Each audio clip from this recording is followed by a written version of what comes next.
À la une ce soir, la mobilisation à la prison de Ducos des agents pénitentiaires déblogés par des gendarmes très tôt ce matin. Ils venaient d'installer un barrage à l'entrée de l'établissement. Ils protestaient contre leurs mauvaises conditions de travail. La galère des usagers de Mosaïque laissés une nouvelle fois sur le bord de la route après une énième agression. Les chauffeurs de bus ont cessé le travail. Les passagers sont exaspérés. Fort-de-France, mobilisé contre le fléau des VHU, ces véhicules hors normes, d'usage abandonnés par leurs propriétaires sur la voie publique. La commune a décidé d'employer les grands moyens pour s'en débarrasser. Et puis un texte de loi pour installer la paix dans les familles martiniquaises, un texte sur l'indivision. Il a été voté en première lecture à l'Assemblée nationale, une proposition du député Serge Letchimy. Voilà pour les titres. Bonsoir à tous. L'appel à la mobilisation avait été lancé pour toutes les prisons de France et la Martinique n'y a pas échappé. L'accès au centre pénitentiaire de Ducos était bloqué ce matin. Une protestation des agents contre les conditions de travail difficiles et les risques d'agression quotidiens. Et c'est par la force publique que la route a été libérée. Reportage Loïc Régis.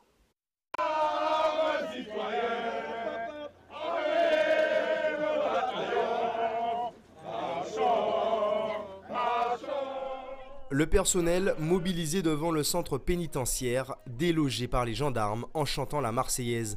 Une façon de symboliser une protestation au niveau national.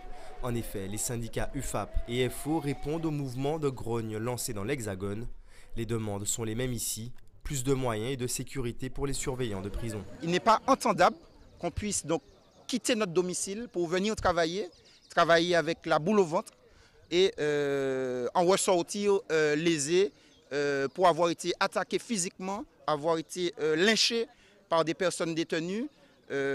Tout ça par le simple fait de n'avoir pas obtenu des moyens nécessaires, du personnel, des outils nous permettant en fait de travailler avec une certaine mesure pour qu'on puisse faire un accompagnement le plus plausible possible des personnes détenues. Un peu plus tôt, avant l'arrivée des militaires, aucun accès à la prison n'était possible. Pas de parloir ni d'extraction de détenus. Si les agents réclament davantage de moyens, ils protestent également contre les projets du gouvernement. Il est temps, par exemple, que nous soyons munis d'un pistolet à impulsion électrique afin de nous protéger et mieux maîtriser les détenus. Il est important que nous soyons aussi dotés d'autres types de matériel de sécurité à l'image de nos homologues et collègues policiers et gendarmes. Donc en prison comme dehors, la sécurité c'est un coût, c'est un prix. Madame Belloubet doit investir plutôt que de mettre en place des mesures folkloriques comme le téléphone en cellule.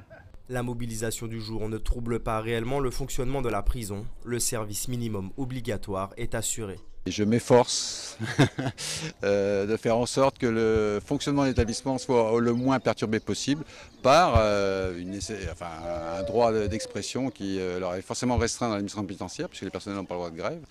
Donc il faut qu'ils s'expriment d'une autre façon. Donc il faut trouver un moyen qu'ils puissent s'exprimer sans que ça impacte trop la vie en détention. Et donc j'essaye au maximum que ça impacte moins la vie en détention. Si le mouvement est appelé à continuer dans l'Hexagone, le personnel du centre pénitentiaire de Ducos devrait lui stopper la mobilisation. Social toujours avec cet arrêt de travail spontané des chauffeurs de bus du réseau Mosaïque suite à l'agression verbale d'une salariée de l'entreprise. Choquée, elle a été prise en charge par les pompiers. Une nouvelle agression et des conséquences pour les usagers laissés sur le carreau à Fort-de-France. Ces événements sont le quotidien des passagers qui disent également faire face à de nombreux retards et manque d'informations. La galère des usagers de Mosaïque, c'est le 5e volet de notre série de reportages consacrés au transport en commun en Martinique. Voici ce reportage d'Anaïs Gall. Des arrêts de bus déserts et des dizaines de voyageurs condamnés à patienter. Une situation devenue récurrente sur de nombreuses lignes au grand désespoir des usagers. C'est tout pour les numéros 18 là. Et 1 heure de temps, 2 heures de temps, 1 heure et demie, on attend le bus. Donc c'est régulier? Tout en pareil. Je monte avec des courses et puis c'est lourd. Pourquoi vous ne prenez pas le bus? Je ne prends pas de bus parce qu'ils ne sont pas là. Sur le panneau d'affichage, pourtant, la plupart des bus sont planifiés à des horaires précis, des indications auxquelles certains foyalais préfèrent ne plus se fier. Les panneaux d'affichage ne servent à rien parce que finalement, il y a des horaires, il y a des minutes qu'on peut attendre le bus et le bus il n'arrive pas aux minutes et aux heures qu'ils disent. Saint-Fort ne dissimule pas sa colère. Tributaire des transports en commun, il se retrouve coincé depuis plus d'1 heure. Alors il va probablement opter pour le taxi, une alternative qu'il pratique trop souvent à son goût. Dernièrement, il y avait une grève, on avait battu le chauffeur. C'est ce qu'on nous avait expliqué. Eh bien, on avait de l'argent, on est obligé de prendre un taxi à 4 pour monter à Ravensland. Bon, et si la personne n'a pas de sous, comment il va faire pour arriver chez lui? Quant aux travailleurs, difficile de faire confiance au réseau, car les bus seraient rarement à l'heure. Je prends le bus à Fort-de-France, le matin je l'attends pour 6 heures pour qu'il puisse me déposer au travail. Et la plupart du temps, je suis toujours en retard par rapport au bus parce que 6 heures devient 6h30. Donc, c'est jamais à l'heure. Je prends mes dispositions, je prends le bus en partant facilement 1h30 avant. Du côté des chauffeurs, rares sont ceux qui souhaitent s'exprimer. Les récentes agressions subies par le personnel rendent l'activité de plus en plus difficile. Certains déplorent un manque de compréhension de la part des usagers. Des fois, il y a des imprévus et les usagers, les clients, la première personne qu'ils voient, c'est les chauffeurs. Donc du coup, on se sent un petit peu agressé, puis voilà. Et une nouvelle agression a d'ailleurs eu lieu aujourd'hui. Une régulatrice en charge des rotations aurait été victime de violences verbales. Les chauffeurs de bus ont immédiatement exercé leur droit de retrait. Ils ont rencontré la direction de la CFTU qui n'a pas été en mesure de répondre à nos questions. Le service sera rétabli à compter de 19h. Audience solennelle de rentrée à la Cour d'appel de Fort-de-France. Ce matin, les magistrats ont présenté leurs priorités pour l'année 2018. Occasion également pour les avocats de faire le point sur 2017. Une année mouvementée selon la bâtonnière. On l'écoute. Le bilan qu'on peut tirer de l'année 2017, c'est une année très dense, très dynamique au sein du barreau. Dans l'institution judiciaire, dans les rapports entre les magistrats et les avocats, il y a eu des articles qui ont été écrits par des confrères qui ont exercé leur liberté d'expression. On ne va pas se mentir, ça a entraîné des crispations, mais il ne faut pas que ces événements viennent faire obstacle à la construction de la justice, dans l'intérêt du justiciable et à la poursuite des grands chantiers que la justice a mis en œuvre. Cette année 2018 qui arrive est aussi très dense pour moi dans mon barreau parce que d'abord, il faut que les avocats soient toujours au centre des procédures, au centre de l'activité judiciaire, donc au centre des chantiers que la justice a mis en œuvre. Et donc on a cette grande révolution de la justice, de modernisation de la justice. Il est très important que les avocats y prennent part, mais en veillant toujours à avoir une place centrale.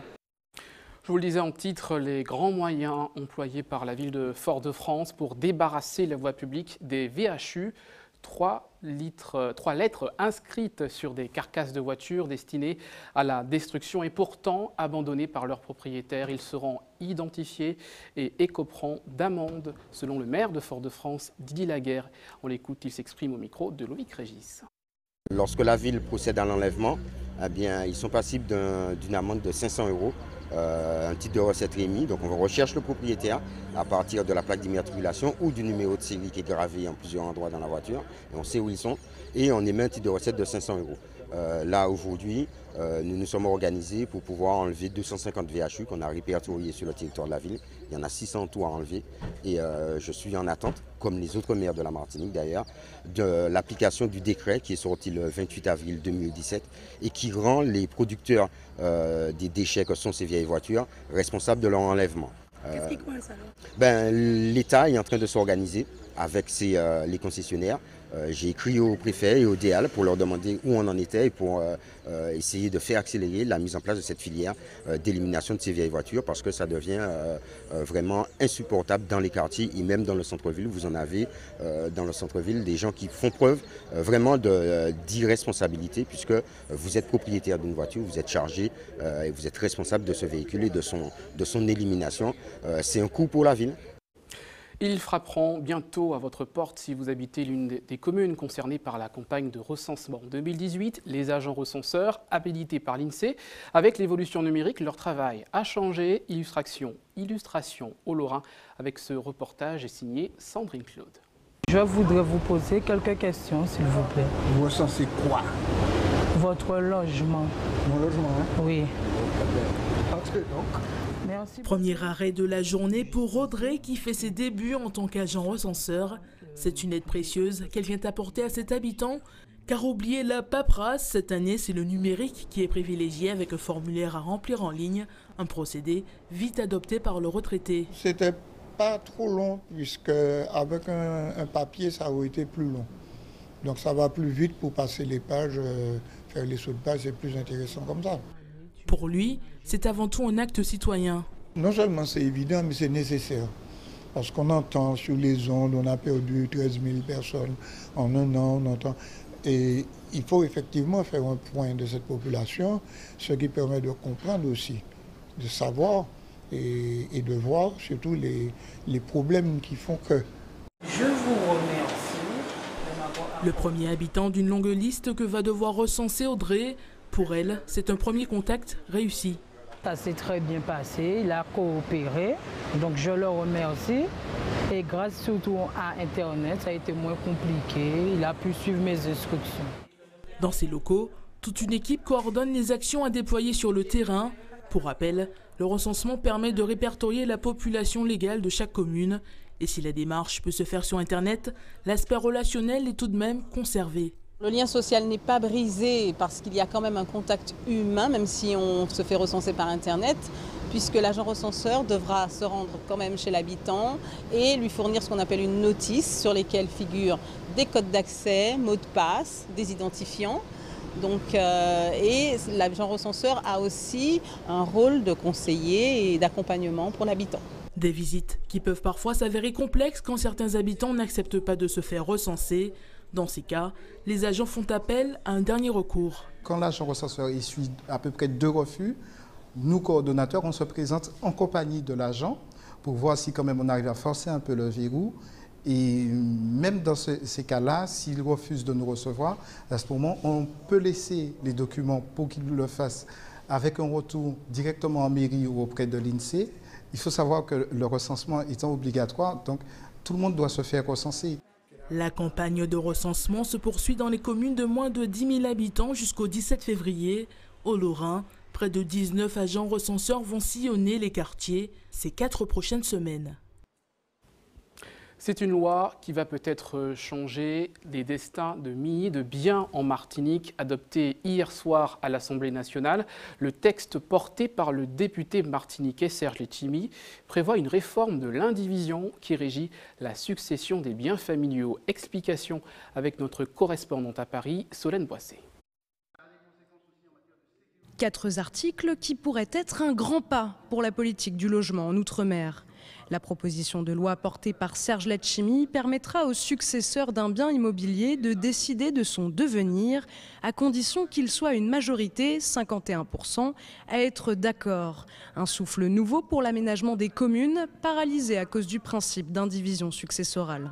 Une seule commune, on a 83% d'indivision, ça veut dire que la commune est vraiment bloquée. Je prends l'exemple de Macouba ou de Fort-de-France qui est à près de 50% de division. Donc il faut trouver des mesures exceptionnelles et les adapter. Et bien c'est ce que nous avons réussi dans ce texte. Si les élus ultramarins de tous bords politiques ont salué l'initiative de cette loi, certains la jugent insuffisante. Le député martiniquais Jean-Philippe Nilor comptait la renforcer à coup d'une vingtaine d'amendements, notamment en incluant une exonération à hauteur de 2,5% de la valeur du bien. Mais après des débats houleux de plus d'1 heure, la majorité de ces propositions a été rejetée. Et je ne veux pas être celui qui va faire croire à la population qu'avec ce texte-là, tout sera réglé. On sera très loin du compte en définitive, et notamment parce que ce texte-là ne prend pas en considération les aspects financiers. Et les problèmes financiers sont la principale source de blocage de la sortie de l'indivision. Le texte voté à l'unanimité doit maintenant être examiné par le Sénat. Si la loi est adoptée définitivement, elle sera applicable jusqu'en 2018 pour les biens fonciers à l'abandon depuis 5 ans. On va parler tourisme maintenant avec notre invitée ce soir, Marilyn Germain. Bonsoir. Bonsoir. Et merci d'avoir accepté notre invitation. Vous êtes fondatrice d'une toute nouvelle agence de voyage en ligne. Elle s'appelle Voyager Vrai, une agence de voyage qui propose un tourisme assez particulier basé sur le développement durable. Tout à fait. En fait, Voyager Vrai, c'est une agence une web agence déjà, qui a un positionnement double. Le premier, c'est la proximité, l'intimité et l'exception. Donc vraiment des choses différentes. Et le second, c'est le développement durable du tourisme. Ça veut dire qu'on va favoriser des prestataires qui sont en ligne, en phase avec, en cohérence avec au moins une des 3 branches du développement durable. Alors on va revenir un petit peu sur votre parcours. Vous êtes martiniquaise, installée dans l'Hexagone. Vous travaillez dans le secteur informatique pour une grande banque française. Et vous avez décidé de lancer ce projet. Pourquoi ?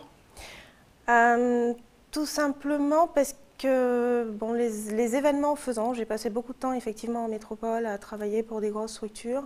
La Martinique pour moi avant c'était une fois par an pour voir la famille. Et au fil du temps, je suis revenue, les événements familiaux m'ont ramenée en Martinique plus souvent et je me suis rendu compte qu'on laissait faire les autres pour nous et qu'on ne montrait pas forcément le vrai visage de notre île, qu'on avait plutôt tendance à attirer la masse et pas un tourisme, pas forcément, on n'avait pas structuré une offre pour un tourisme plus qualitatif. Alors pour le moment, il y a une trentaine d'opérateurs touristiques qui sont proposés sur votre site internet. Oui. Vous les sélectionnez avec notamment un objectif, c'est l'humain, le rapport entre les visiteurs et les Martiniquais sur place. Est-ce que vous avez beaucoup de demandes ? Alors il y a de la demande, donc effectivement on a une cible bien particulière, cette cible c'est le voyageur qui cherche à revenir à une version authentique de lui-même, à entrer en contact avec les locaux, à vivre une vraie expérience. Donc effectivement, on les met en contact avec des Martiniquais qui vont soit les recevoir chez eux, donc avec du tourisme chez l'habitant, soit on sera dans des petites structures hôtelières où l'hôtelier, enfin je veux dire le prestataire sera présent pour fournir des services, ou soit on aura des activités en petit comité, toujours avec les Martiniquais, pour pouvoir favoriser l'échange et créer des belles histoires finalement. Vous ne travaillez pas avec les grandes enseignes ? Alors les grandes enseignes, ce ne sont pas mes principaux partenaires, on favorise vraiment les petites structures.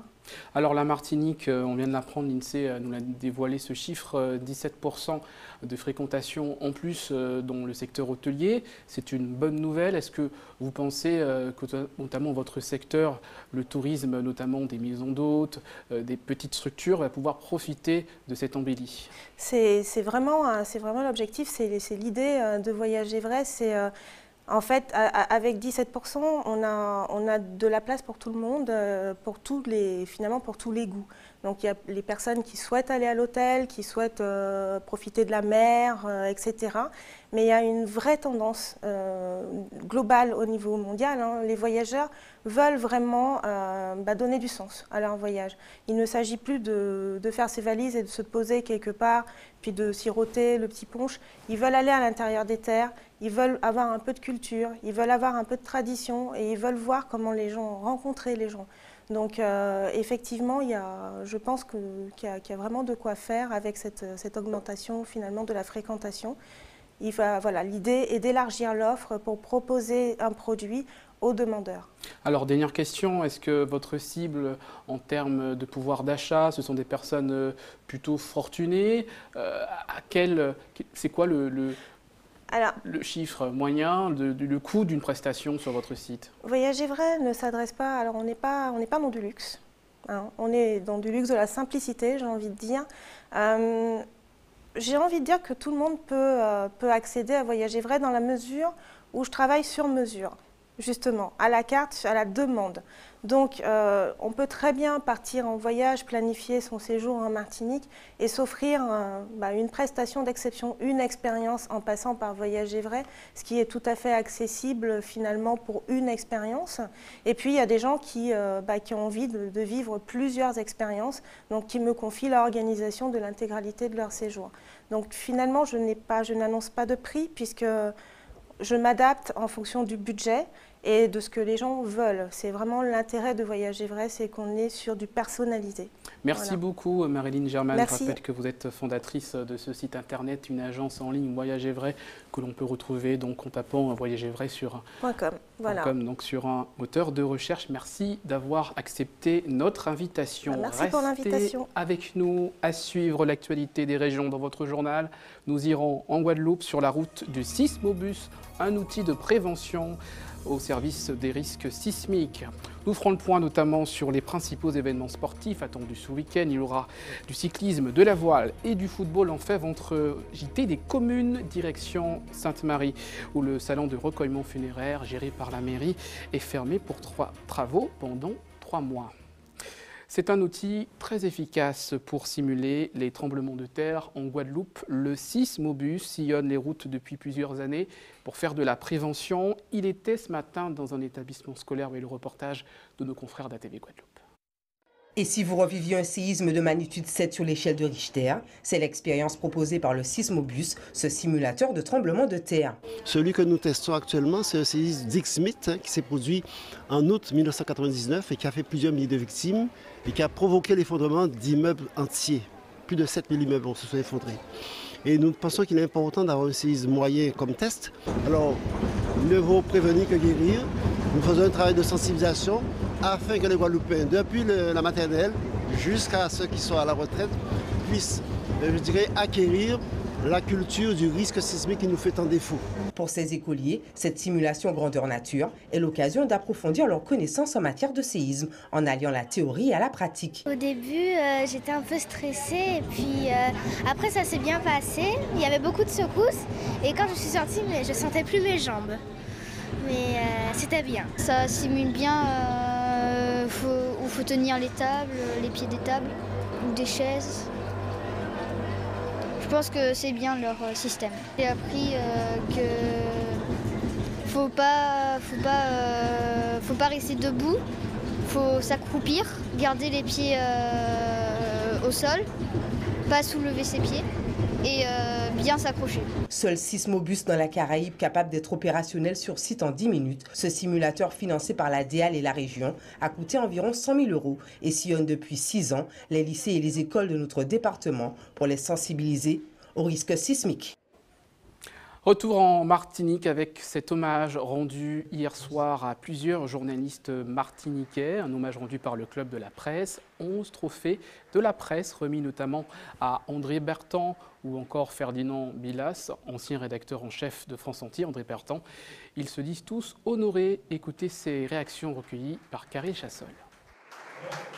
J'ai été à France Entier, on m'a toujours fait confiance. J'ai toujours été partout, dès qu'il y avait un voyage, j'étais toujours le premier. Alors tu vois, c'est une satisfaction pour moi, après tant d'années. Pour moi, c'est un signe que cette société va bien. Pourquoi? Parce qu'autrefois, en Europe ou en Afrique, il y avait des conseils des anciens.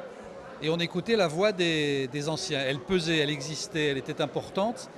Et je suis frappé que le Club Presse, qui est composé notamment de jeunes journalistes, ait pensé précisément à ces anciens et les ait mis à l'honneur. Je trouve ça vraiment, je trouve que c'est une initiative absolument remarquable. Et personnellement, évidemment, je suis très flatté de l'attribution de ce prix. On a ressenti cela comme une urgence.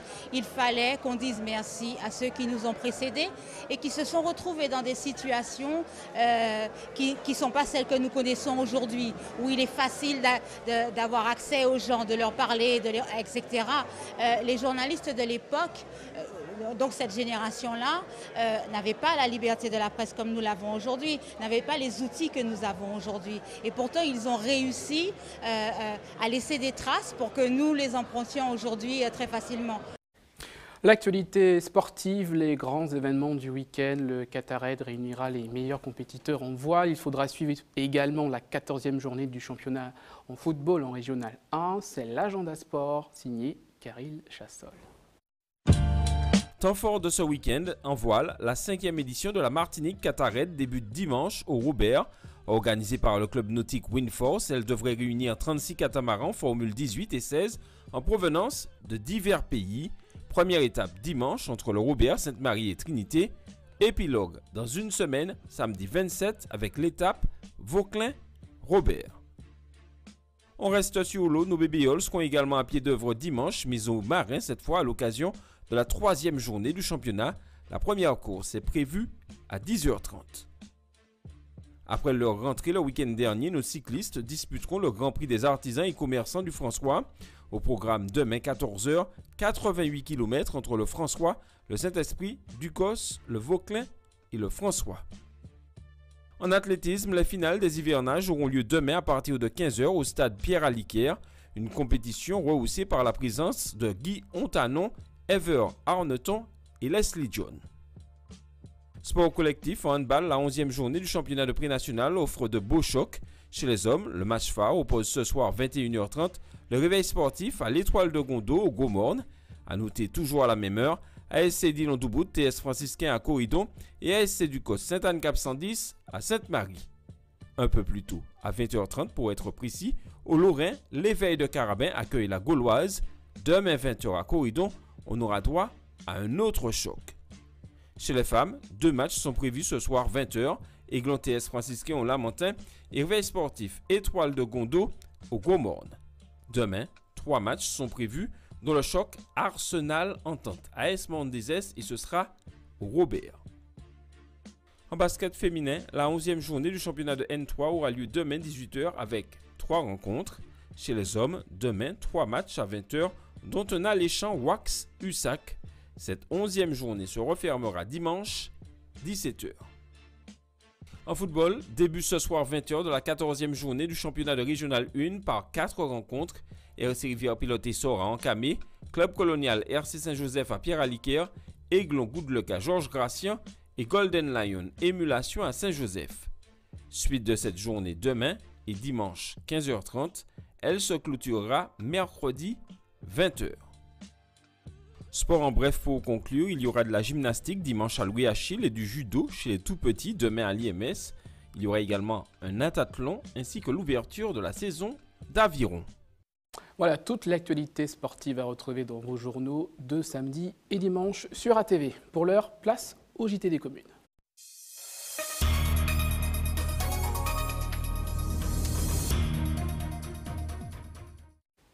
Votre JT des communes, 3 mois de fermeture pour améliorer les conditions d'accueil.